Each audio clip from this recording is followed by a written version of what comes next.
Week 11 recap, Week 12 preview episode, the penultimate episode of the season here, our first of CAA Today. We have some recaps of the Week 11 games, and then we'll turn our attention to the final week of the regular season. Big news this week out of the CAA was the North wrapped up the first ever Battle for Appomattox, taking home the Civil War Cannon. Final score of 10 and we'll discuss the last two Battle for Appomattox games that took place this week in our recap. First game on the docket, we had Delaware at William and Mary. And Dora, I'll let you give your thoughts on these games, and then I'll follow up behind you. Yeah. So this was the game that sealed Delaware's CAA South, basically clinching them a spot in the championship game here.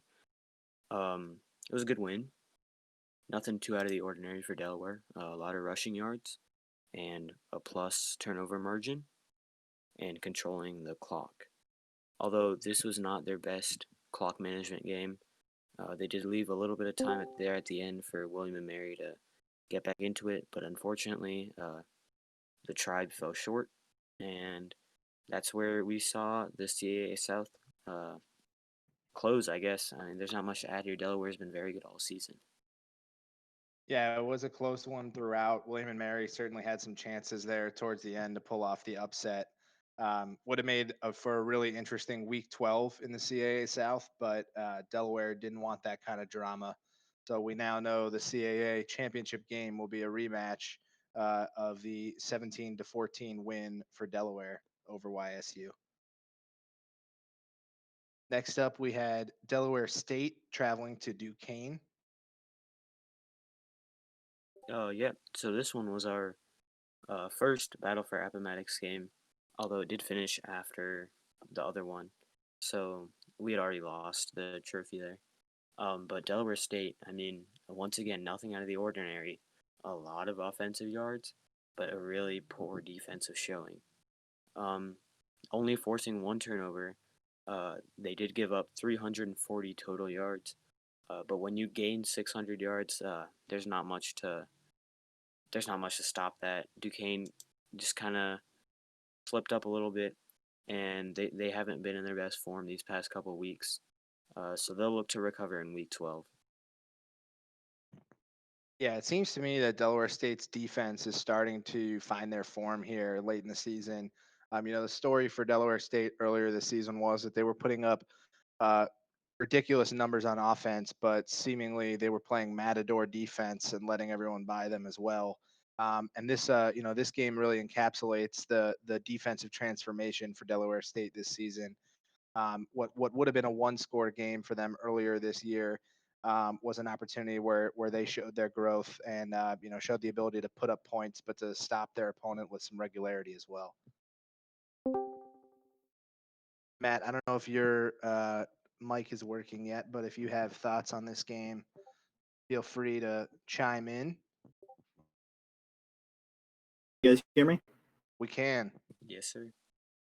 Okay, so this was just one of those games where everything I called just about. I did not have to punt. The only time I turned it over was once I turned it over on down. Defense with the first, let's say, 2.5 quarters, they just couldn't really do much. So it was just a good game all around. And we will turn our attention to Richmond against James Madison. Dor, what are your thoughts on how this game turned out? I'm pretty happy. Yeah, can't be mad when you put up 52 and only give up 31. Um, nothing out of the ordinary here. Good offense, poor defense. Really got to work on the number calling on the defensive end of things. But I put my foot on the gas and I didn't look back. I was up, I think, 14-0 after the first quarter, and then I was up 14 at halftime. Both teams scored 17 in the second quarter. A lot of points there. But the third quarter was kind of where I blew it open. There was a stretch where I scored, and then I got a fumble recovery that led to a touchdown. And then on the ensuing kickoff, I got a fumble recovery, which led to a touchdown. And then I got another fumble recovery, but I think that one turned into a turnover on downs. there, and that kind of blew it open, and that was kind of where I took charge of this game, and then from there it was just finishing it out. I do give up a touchdown in the fourth, but we don't look at those really. No, it's worth it to finish with 12-12 time of possession. That's a good trade off to make any day of the week. I didn't Uh, even notice that. Wow. See, there you go. That's the kind of analysis that I bring to this show. But anyways, James Madison, showed that they can beat anybody in the CAA on their day. Fuzzy was a coach who came into CAA with really lofty expectations, an MLR guy, and it wasn't his day. The Dukes really took care of business here. It was kind of always going to be difficult after a 14-0 deficit at the end of the first quarter, and Richmond was just never really able to get back in it. Next up, we had my game. The Penguins of Youngstown State traveled to Morgan State. I'll give my thoughts on this one. This was a pretty comfortable game for about 25 minutes. And then in the last 3 minutes of game time, everything went to hell in a handbasket for the Penguins. We were able to hold on and survive and just get through to the next game against a really talented Ryland coached team. But Morgan State had a 2-point conversion with like a half a minute left to tie this game. They didn't get it, and then they went for the onside and didn't get that, fortunately, for the Penguins as well. But really, really close game, and one that I wish had not gotten so close. Oh yeah. I mean, I was looking at this game, periodically throughout the first three quarters, and I was like, oh, Bernie's doing his thing. He's up 21-14 at the end of the third. I'm probably just gonna chew it out. And then Morgan State scored, and I was like, oh, it's getting interesting here. Unfortunately, they did fail. Uh, I think they tried twice for a 2-point conversion. They failed both times, if I'm not mistaken. Um, Probably I not think the we right went move for there. two. I think we went for two on every touchdown, and was Really. two for four on them, if I'm not mistaken. Oh, so Or no, wait, no, two one for for four, four. one for One for four. four. Yeah, Okay, yeah. yeah. So if you just kicked the extra points, it would have been a tie game right there. Right. Crazy how things work out. But yeah, good for Morgan State to gain some momentum. They went on a little slide there, but played well at the end, and we'll see how that carries over into next week. Our next game, Villanova went to Robert Morris, um, and this was the surprise of the week in the CAA. I was pretty confident that Villanova was going to handle their business here. In odds makers, I saw that Villanova was a 1.5 point favorite, and that felt like sure money to me. But this is why those folks get paid the big bucks in Vegas to set those lines, because Vegas knew a lot more than I did about this game. This was comfortable at times for Villanova, but Robert Morris just never went away, and they just had more left in the tank.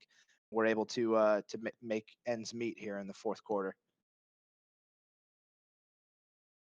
Oh yeah, talk about an upset. This was one that all of us last week were like, "Oh, this spread is a little too nice to Robert Morris."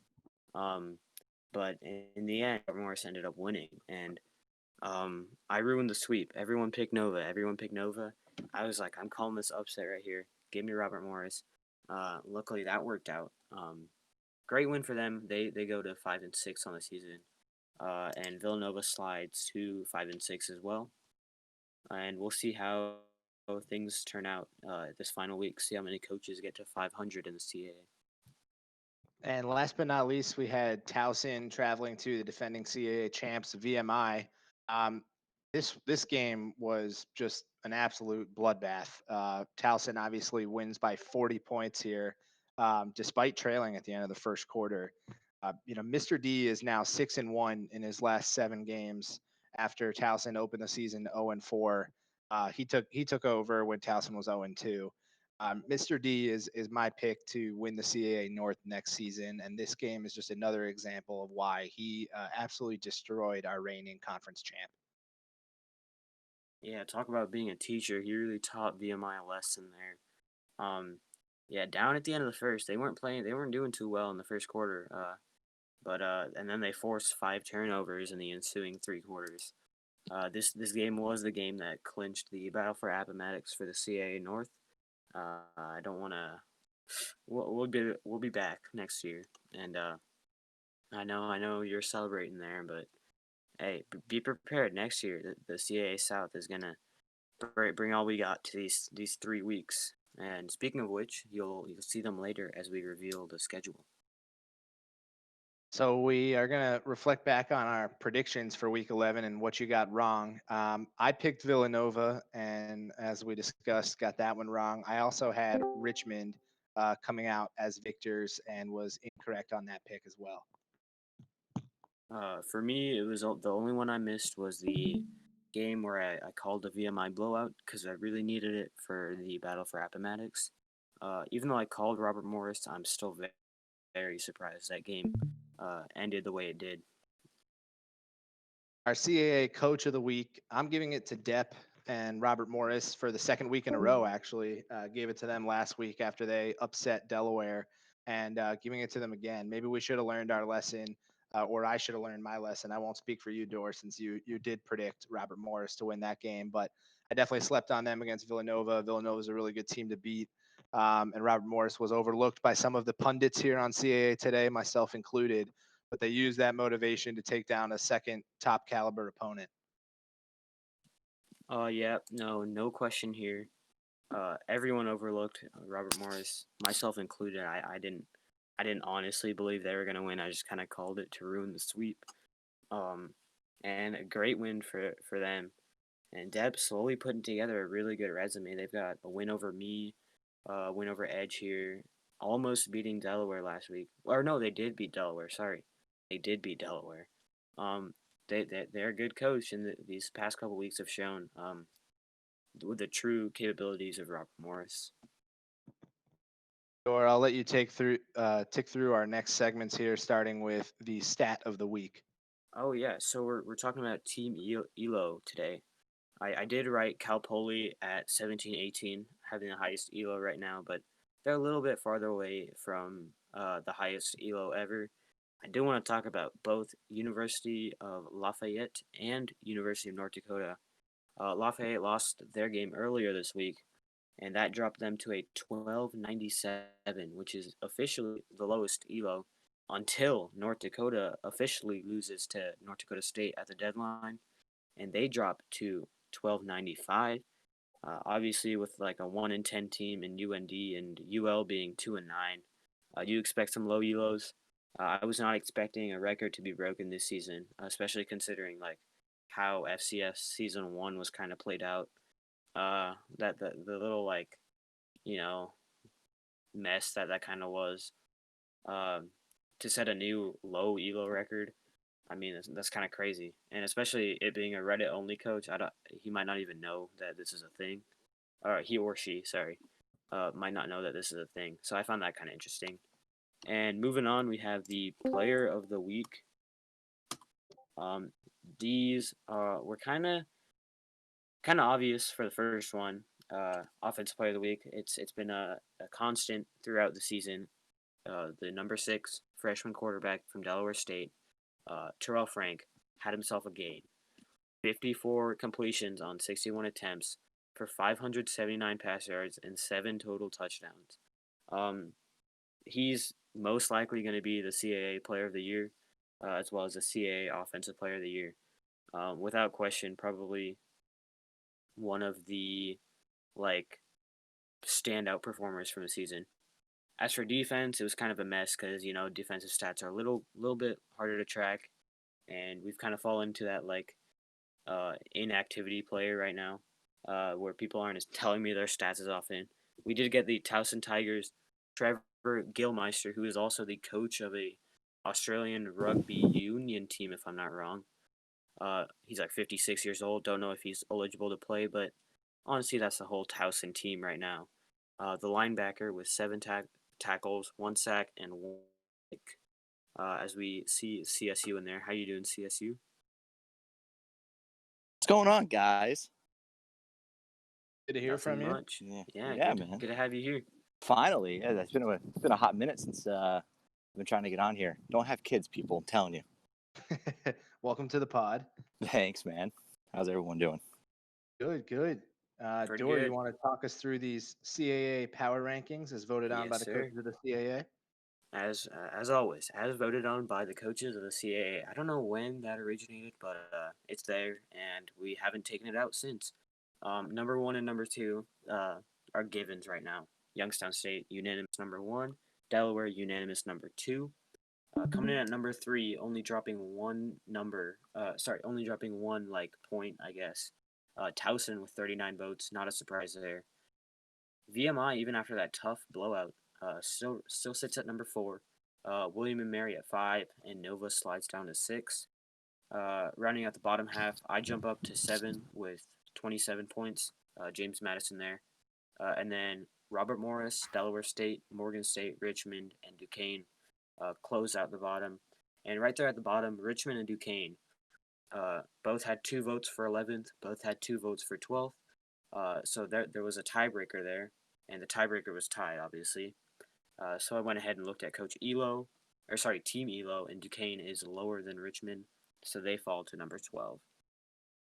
And we're on to the Week 12 preview, if I'm not mistaken. Oh, no, sorry, we have the Week 11 upset here. Go for it, Bernie. Yeah, so I'm curious to get everyone's thoughts on what they thought the most surprising upset was this week. We have some candidates here. We have Jackson State taking down number 1 Mississippi Valley State 24-21. Butler defeating number 10 EIU 26-21. Maine on top of number 16 Merrimack 49-45. And Campbell with a victory over number 5 Kennesaw State 48-21.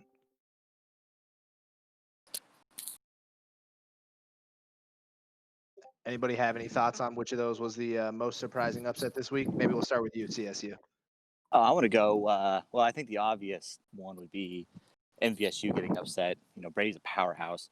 He's probably a top 8 first-round bye lock this year. So him losing to Jackson State is kind of mind-blowing, to be honest with you. But I'm also going to throw some love to my boy Humpy over there at Campbell. CFC bias over there, trying to get him to come over to my conference. But hey, no, I think in all seriousness, the big one is definitely the MVSU upset, especially with Palo losing last week. I think that's going to shake up the polls a little bit and see who comes the new number 1. So.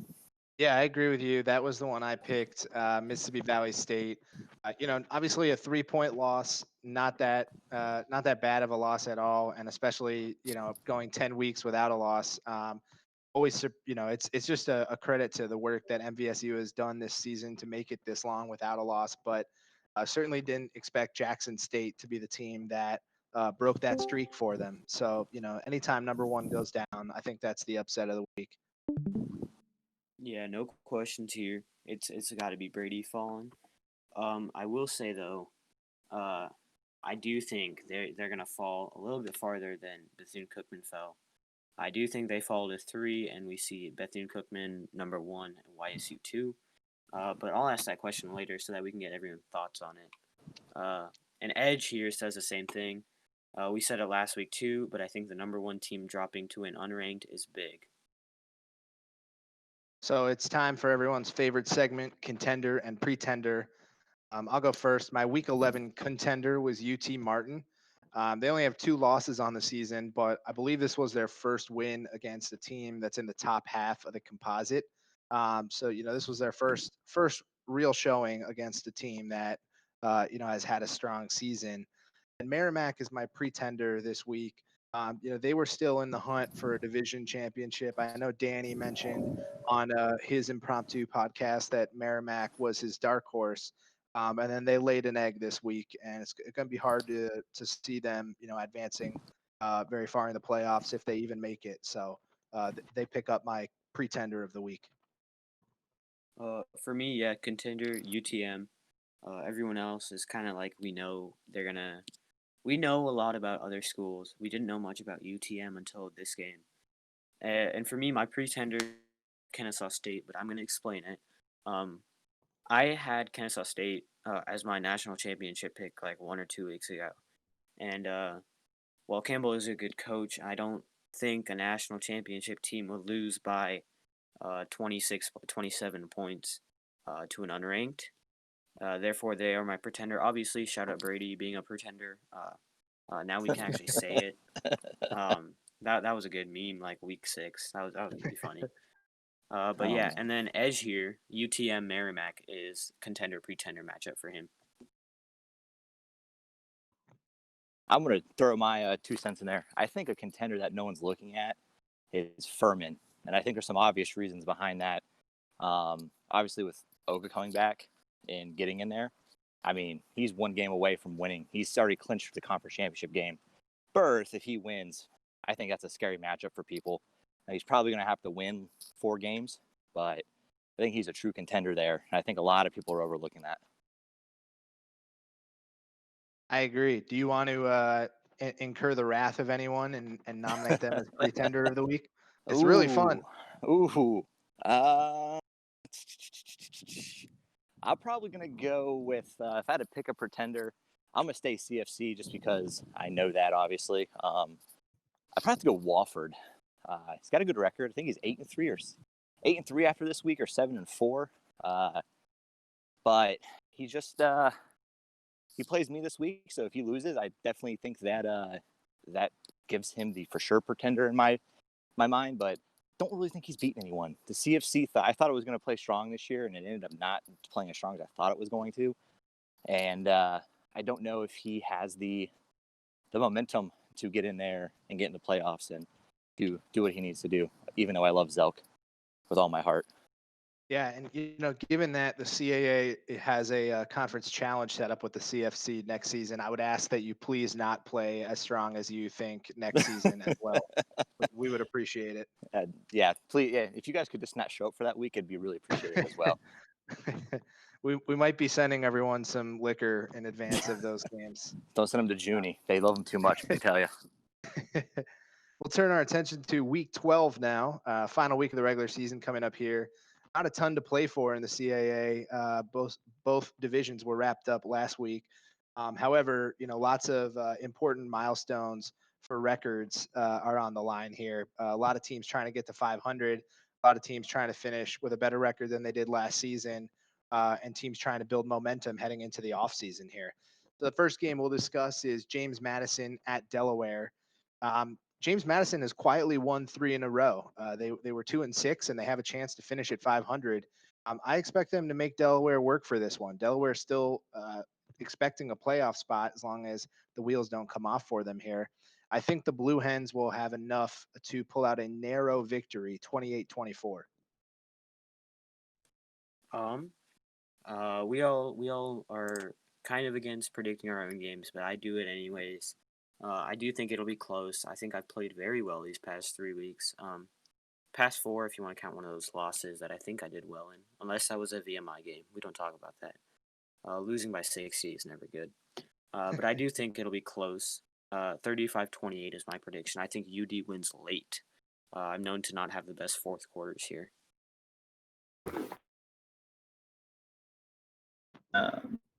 So Delaware is pick here. I think just based on playbooks alone, they can.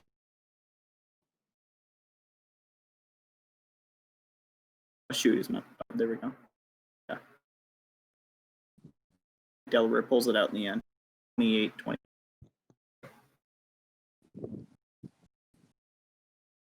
CSU, Yeah. do you have a prediction here? Yeah, I'm trying to catch up here on reading some stuff here. Yeah, I'll give it to Delaware as well. Thinking 28-21, but I think Delaware controls the game most of the time. Maybe with a late push from JMU to make it close, but Delaware wins and secures themselves to the playoffs this year. There you go. And I'll read Edge's predictions as well. He wasn't able to join live, but he did submit some predictions here. Villanova says he thinks it'll be closer than some would expect at first glance, but Delaware will pull it out with a 31-24 victory. Next up, we have VMI at Delaware State. My question is, how will VMI respond after their shellacking last week at the hands of Towson?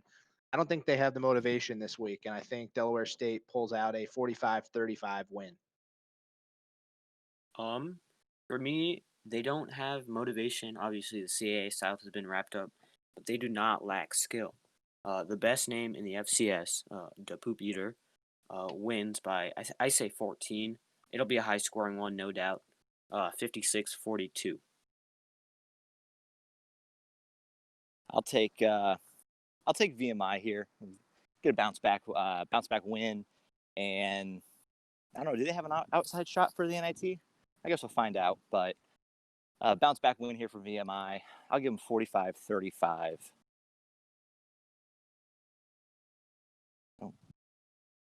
Matt, do you have a prediction in this game or any keys to the game you want to give? MI is definitely hot right now, or they were until Towson just really just beat the crap out of them. So I think this game will definitely be very high scoring. I'll win something like 62-49. I like it. And Edge said that he thinks this is going to be another close game, but that VMI will do just enough to beat Delaware State in a high-scoring affair, 52-42. I remember. Sorry to butt in here, but I had Go something ahead. about this that I just kind of remember. I remember a couple weeks ago when me and Matt were on this odds makers. Our game had a spread of something like 81.5 or something, and we did hit the over. Or sorry, not spread. Our game had an over/under of like 81.5, and we hit the over. I think this is another one that's going to have an over/under if we were to calculate it, probably somewhere in like high 80s, just because of how many points VMI just gave up, and because of how many they've scored on teams like me, and also DSU obviously with a big rep in scoring points and giving them up as well. I agree. That's probably exactly right if I had to guess where the over and under would be set on that one. I will turn our attention to Duquesne at Villanova. It's an opportunity for a bounce back game for two schools that are hoping to end the regular season on the right note. I think Villanova will force a key turnover at some point in the second half, and that'll be the difference. I'm going to give this one 35-24 to Villanova. I think it's going to be closer than a lot of people expect as well. I don't see Duquesne recovering, but I don't see a big blowout win either. I just see Nova by 10, and it'll be late as well. I think Nova's going to get a good read on the game and then force maybe one or two turnovers in the second half, and that's where they kind of just put on a little bit of points. Not so fast. I had to put that one in there. I'm sorry. I'm actually going to go with Duchesne here.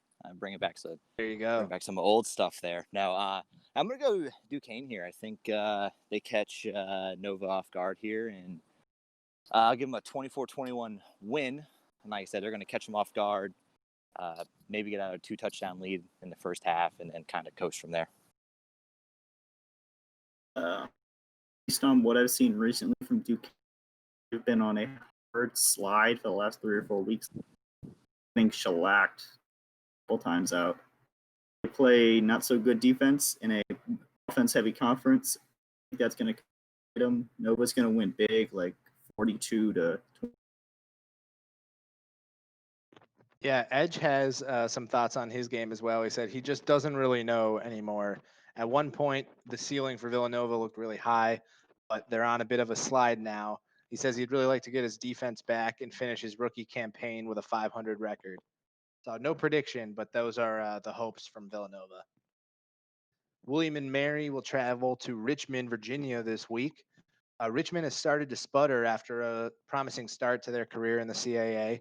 I think William and Mary will add to the Spiders' misery and get a 28-21 victory to end the season. Yeah, I'm right with you there. Bobo held it close with the CAA South winner, Delaware. So give me the Tribe by 21, 28-7. Fun fact, did you guys know I lost to Richmond at the beginning of this year? I did not. Yeah, I did. I lost to Richmond. Different coach, same team though. Yeah. And so as much as I want to pick the Tribe here, I got to have faith in a team that beat me. And I'm going to go ahead and go with Richmond here. I'm going to go Richmond big. I'm going to do 42-21. I like it. It is the same players after all. You know, It coaching is, staff exactly. might be different, but Edge says the fuzzy hype train has derailed. He's giving this one 35-10 to the Tribe. So he'll give you a not so fast there. Love it.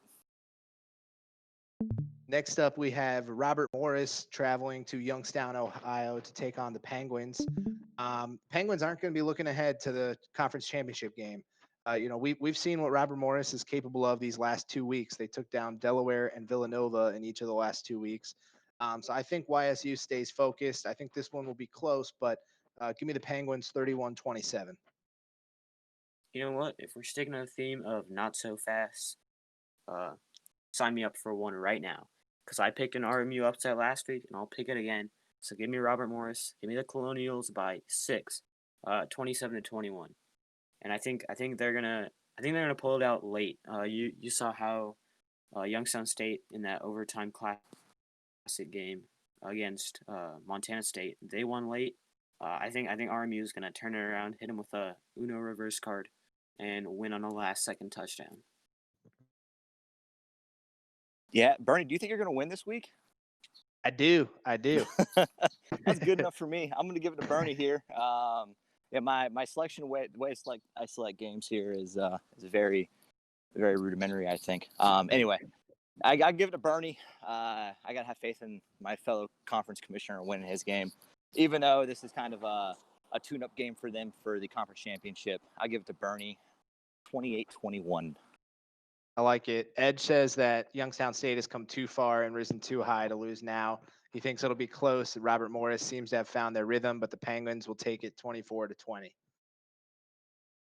The last Bernie, game. if you want to, sorry. Yeah, no, go if you ahead. want to talk about pinning stuff on the bulletin board, Robert Morris is pinning this whole segment on the bulletin board. They'll be ready. Oh, I believe it. We're not taking the Colonials of Robert Morris lightly at all. They have our full undivided attention this week. Last game on the docket is our Ashes series. This is a matchup of the two international coaches in the CAA. We have a squad from London, England, traveling down under to take on Towson. And so I'm really intrigued to see how this one plays out. I think it'll be interesting to see also what time of day here in the U.S. this one plays out. But I believe Towson has a slight edge and will win this one 31-24 to keep their momentum rolling here. Yeah, I mean you couldn't really set this one up better if you tried. England versus Australia, week 12, CAA North matchup. They're kind of fighting for that 500 spot. Morgan State's fighting to get to 500. Towson's fighting to get to 7-5 and have an outside chance at the NIT. As much as I want it to be a tie, I think that would sum up the CAA perfectly. I think Towson will pull it out late, 35-31. I'm going to go with Towson here. No big in-depth analysis here. Although I will say this, I'm going to call Towson, a dark horse for next season. I think the CAA needs to look out for this guy. He once he figured out how to play, I think he's going to cause some waves next season. Completely agreed. He has just joined us in the chat as well from the future. It's Monday for him. Good to see you, Mr. D. Edge agrees. Edge says Towson is coming off a big win this week. He thinks that they'll firmly finish as the second best team in the CAA North after Mr. D took over a struggling Towson squad. Tigers 42-28 is Edge's prediction.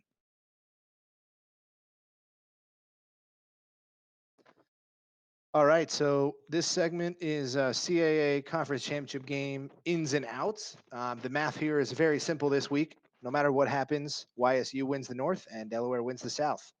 Fastest segment in CAA history. We'll turn our attention to blind resumes here. So I have some resumes that I will drop in the chat. 3 teams to take a look at if you are watching us live, and take a look at these resumes, see what you think, see how you would rate them. You could drop your thoughts in the chat, or if you're hosting the podcast, feel free to give them verbally, and let me know, how you would stack up these 3 teams. Who would be first, second, and third in your mind? I'm so bad at this. This is the worst segment for me. I'm so terrible. I'm not too great either. The first thing I look at is record, and all of these teams won 6, lost 5, in the same amount of time. I will say though, you look at the middle team, number 24.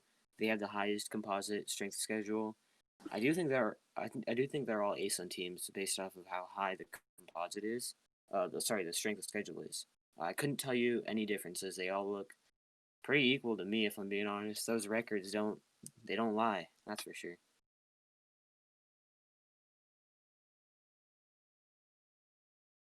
So we Yeah, I would have a. agree. Well, go ahead. I say, yeah, I would agree. I definitely agree that these are all ASUN teams. Maybe a Dick team in there as well. But um, if I had to choose between these 3 teams on the committee, yeah, I wouldn't be able to do so. Yeah, I picked these 3 because I think it is interesting that they're all kind of borderline right there on the top 24. And this is my first season on the committee, but I will say that this conversations we have are about these teams that are right there on the borderline. Obviously, you can look at all 3 of these resumes, and there's things that are nice, but there are things that are sore points on each of these resumes as well. And they all have played a really tough schedule. So, lots of wins and lots of losses to discuss. And everyone sees something a little different when they look at these 3 resumes.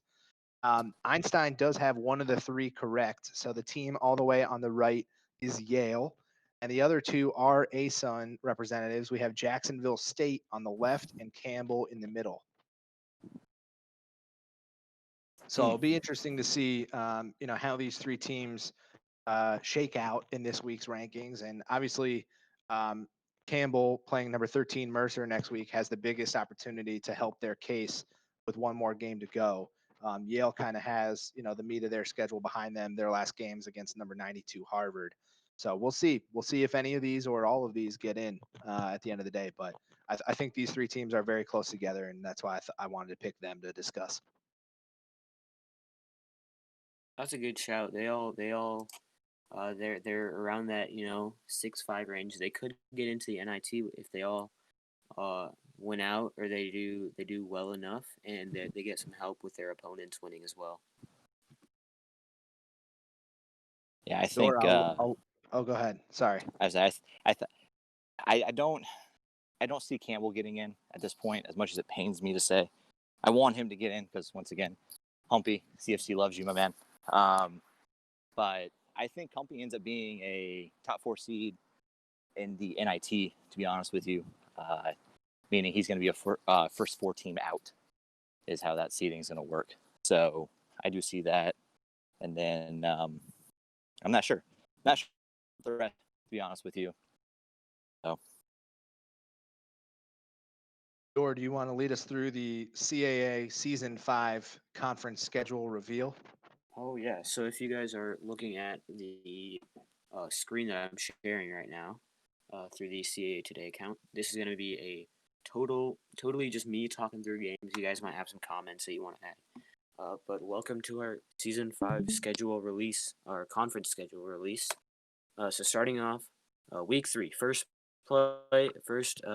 week of conference play. We start off with a Battle for Appomattox week. Delaware at Duquesne, YSU at DSU, Towson at JMU, Morgan State at William and Mary, Robert Morris at VMI, and Villanova at Richmond. Thank you for the love, Bernie. I spent a lot of time making these graphics. Probably half the time was just me brainstorming ideas. I had to throw the card in there as well. I love it. Moving on. Well, I do want to say one thing on Week 3 before you move on. Yeah, go for it. So the reason that 4 of these matchups are taking place, Delaware against Duquesne, Delaware State against Youngstown State, Oregon State against William and Mary, and Robert Morris against VMI, is those are the only 4 matchups that have not happened in CAA conference history thus far. So it fits with a battle for Appomattox week, but after Week 3, every team in the CAA will have played every other team at least once in conference history. Yeah, and shout out to the Constitution there helping us with the history. I'm glad we did that. Moving on, Week 4, interdivisional play. VMI goes to Delaware. Richmond goes to Delaware State. Duquesne goes to Youngstown. William and Mary at JMU. RMU at Nova. And then Towson at Morgan State. Nothing to know here. These have all happened before. It'll be interesting to see who goes where in the offseason, see if we lose any coaches. Because I've been an advocate for, hey, I think the CAA has a chance to keep all the coaches. I'm reading Einstein here. Thank you for the noticing how the graphics are shaped. But I think it'll be interesting this week. First week of interdivisional play. Moving on to week 6, after the week 5 OOC week, we go Delaware at James Madison. That matchup is happening this week as well. Delaware State at William and Mary. Duquesne at Robert Morris. Morgan State at Youngstown. Villanova at Towson. And VMI at Richmond. Another interdivisional week as we go week 7. Delaware State travels to Virginia to play the Military Institute. Delaware goes to William and Mary. Towson goes to Duquesne. James Madison heads down the state to Richmond. Youngstown will go to Robert Morris. And then Morgan State goes to Nova. And then another week 8 out of conference week leads to week 9, where we get the Route 1 rivalry between Delaware State and Delaware. Duquesne and Morgan State will face off. VMI travels up to Harrisonburg to play James Madison. Richmond goes to William & Mary's house. Villanova, YSU, highly anticipated matchup this year. We'll see how it lands next year. And then Robert Morris and Towson. Sorry for talking so much. This is a lot of games to get through here. But week 10, we revisit the battle for Appomattox. After the first week in week 3, they get 7 weeks off until their next game. Towson goes to Delaware. Morgan State goes to Delaware State. James Madison goes to Duquesne. Richmond goes to Robert Morris. Youngstown State goes to VMI. Villanova will travel to William and Mary's house. I really say William and Mary's house like they're like a combined couple living together. That's it is both William and Mary. But moving on to week 11, we get Delaware at Morgan State, Villanova at DSU. Or sorry, no, this is a neutral game. This was something that had been decided before. Bernie, I don't know where it is. If you know, it's happening on the Gettysburg battlefield. That's a good shout. All right, so Villanova against DSU at Gettysburg. That'll be a good game to watch for. VMI goes to Duquesne. James Madison travel to Robert Morris. Richmond goes to Towson, and William and Mary goes to Youngstown State. And last week of conference play here, Delaware goes to Richmond. James Madison goes to Delaware State. Duquesne will go to Villanova. Robert Morris will go to Morgan State. Youngstown State will travel to Towson. And William and Mary will go down and play Virginia Military Institute. And that's all I have for my section. I guess it's time for some listener questions here. Yeah, the only other comment overall that I'll add on the CAA schedule is, I think it's going to be fun to start the Battle for Appomattox week, which are our, cross-division matchups. And then you get right into the heart of divisional play, 4 straight games against your division. Take a break and play 2 back-to-back weeks to finish up the Battle for Appomattox in week 10 and week 11. And then we're back for one more round of divisional play in week 12.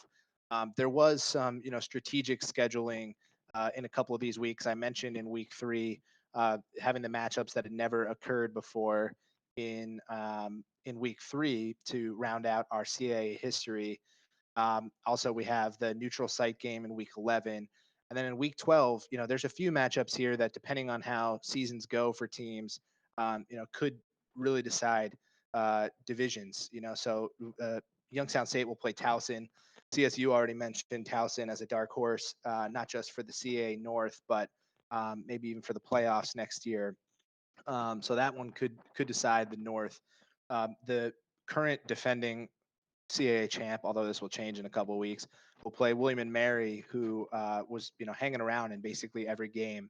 And you could see Delaware against Richmond decide that division as well very easily. So the idea was to structure week 12 to have the most high leverage, high pressure matchups possible, and kind of build to that crescendo.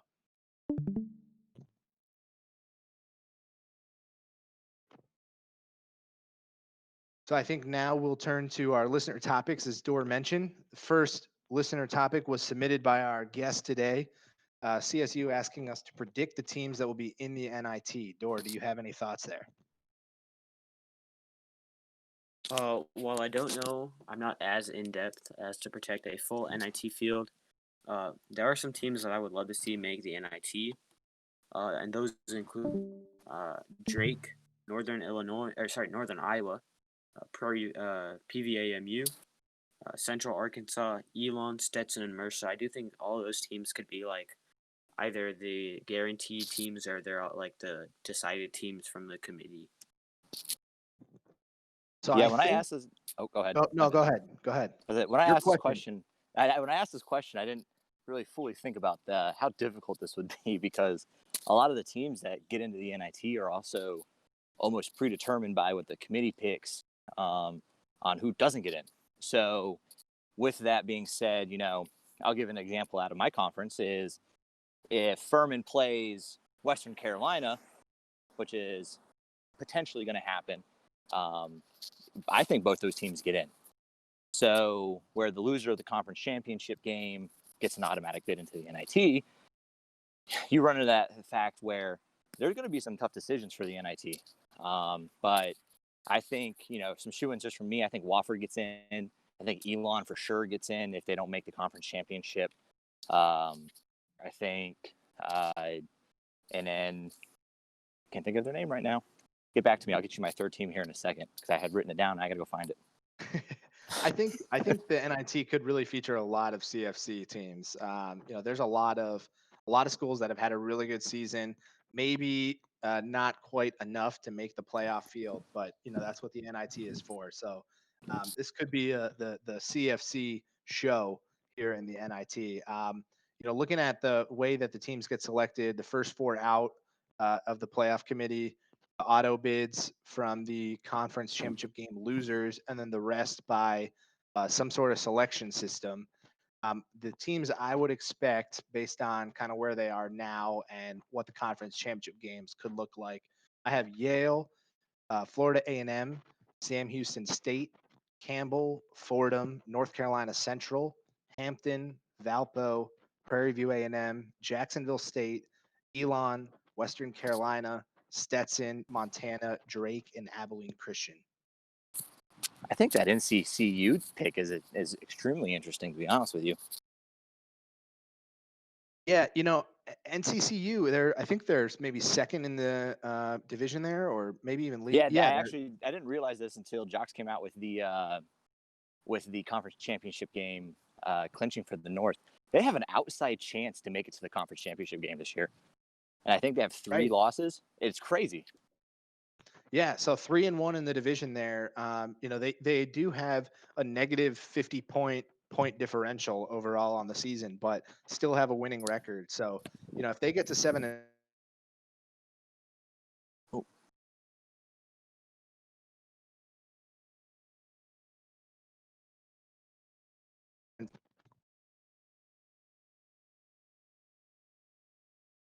so I kind of took this to mean, who do you think is going to win the divisions that haven't been clinched yet? So I went through them, and here's who I have winning each of the divisions. In the America East, I'll give the Tri-State to Fordham, give the New England to New Hampshire. I'll give the ASUN Dusk, to Alabama A&M. The Big Sky North to Montana State. Big Sky South to Cal Poly. CFC North, I'm going to say NCCU comes out of there, hence my pick of having them in the NIT. I think they maybe find a way to win the North and lose the conference championship game. In the Dick Mississippi Valley, I'm going to give it to MVSU. The MAC Atlantic Hampton, the MAC Adirondack Marist, the MVC Prairie UNI, MVC Metro Valpo, and the two teams I have coming out of the Southland, and what I think is going to be the most interesting thing to watch in Week 12, Incarnate Word and Texas Southern. Oh, I don't differ much there. There's a lot of words there that I didn't really want to go through, if I'm being honest. There's a lot of teams there that have a lot of chances to make conference championship games. But I do see that Sacred Heart Sacred Heart. Sorry, I subbed for Sacred Heart last week, and Fruity subbed for Fordham, and they won. So I think they wrap up the Tri-State. I wouldn't be surprised, honestly, if I saw Mississippi Valley lose to Central Arkansas. UCA has a chance to win the conference or win the division there. That's the game that's the clinching game. And also, I think North Dakota State is gonna end up on top of the Prairie here. I like it. So I got a question for you guys. The only thing I differ from Bernie on that is I think my boy Ryan Elon gets into the North. I don't think Junie has quite the mustard left to pull out the North in the CFC. I think Elon has an outside chance here to do it. Needs some help though. Western Carolina is kind of hit or miss. But here's my question for you guys: if UCA upsets Mississippi Valley State, where does Mississippi Valley State fall? And does UCA win the championship and get ranked high enough to make a run in the playoffs? I guess I can direct that to Bernie since you're on the committee. Yeah, I like it. So I think if Mississippi Valley State loses to UCA, they probably fall outside the top 8 seeds, maybe the 7 or 8 spot. But just not looking at all the composites right now, but kind of thinking through where everyone is right now, I would expect them to stay top 10, and maybe fall somewhere in that 9 to 10 range. Kind of depends on how the conference championship games go. Also, they might be a team that actually benefits from not playing in the conference championship game. If a few of those teams, around the top 10, take an L in the conference championship game. And then as to the Central Arkansas question, I don't. I think if they pull off the Mississippi Valley State upset, I don't think they will get by what I expect to be Morehead State. Actually, it might mathematically have been locked up by Morehead State. I think Morehead State has had a really good season. They're 9-2, perfect 7-0 in conference, the only undefeated team in conference left in FFCS. So I think Morehead State would beat UCA and deny UCA a bid into the playoffs. If we're saying that UCA gets in, let's say they beat Morehead State, my question would be, where does Morehead State fall to? Do they get in or do they not get in? As for UCA, I don't see them being ranked high enough to make a run in the playoffs. I think they'll probably get 20, like in that 19 to 22 range, if they do end up winning that conference championship game. But I as well expect it to be MVSU Morehead, and then expect MVSU to win the dig there. Our last question was submitted by Maris. Zand asked, what teams or coaches that won't make the playoffs this season have the best chance to win the national championship next season? So for me in the CAA, I think it's Towson. CSU touched on this earlier, but I think Towson is the sleeper team in the CAA right now. Had they not joined with an 0-2 record, they really would have had a chance to make the playoffs this season. And it takes a few games when you first join to figure out exactly what your strategy is going to be and learn some of the ins and outs. So unsurprising to see D drop his first 2 games. But since then, he is 6-1 with a chance to finish with 7 wins in his last 8 games this season. I would love to see Towson get into the NIT this season because I think they could really put themselves on the national map if they made a deep run in the NIT.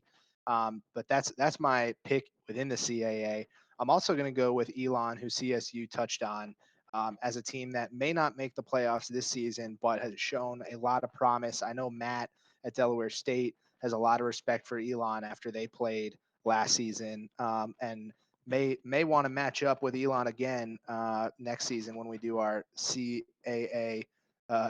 Touched on Elon, I think I said. We do our CAA CFC matchup. A couple more teams I'll mention. Yale is really talented. We talked about them in our blind resumes. They've had one of the toughest schedules in the country and are only 6-5 as a result. But look for them to have a bounce back season next year with maybe a slightly easier schedule. And Sam Houston State is the last one. They reached the top 3 at one point this season before really falling off a cliff and probably not even going to make their conference championship game at this point. But I wouldn't be surprised to see NCS have a really good comeback season next year. I agree with the Towson pick and the Elon pick. I also think Campbell could make a run next year. I don't see them making the playoffs this year, if I'm being honest. I do think they make the NIT as a top 4. But I do. As for Sam Houston State, I don't think that they're gonna get that momentum back that they had when they were a top 3, top 5 team, and I do think that slide is just gonna continue throughout the next season. Yeah, I have to agree with the Bernie took my take there. That's what I'm going to say. No, I think Towson and Elon, mostly because those are the conferences that, obviously one of them's mine, but the CAA that kind of around. Yeah, I think Elon's got a chance, with the coaching stuff that's going on right now that no one else knows about, but will eventually. I think that opens up the door for him to get in there.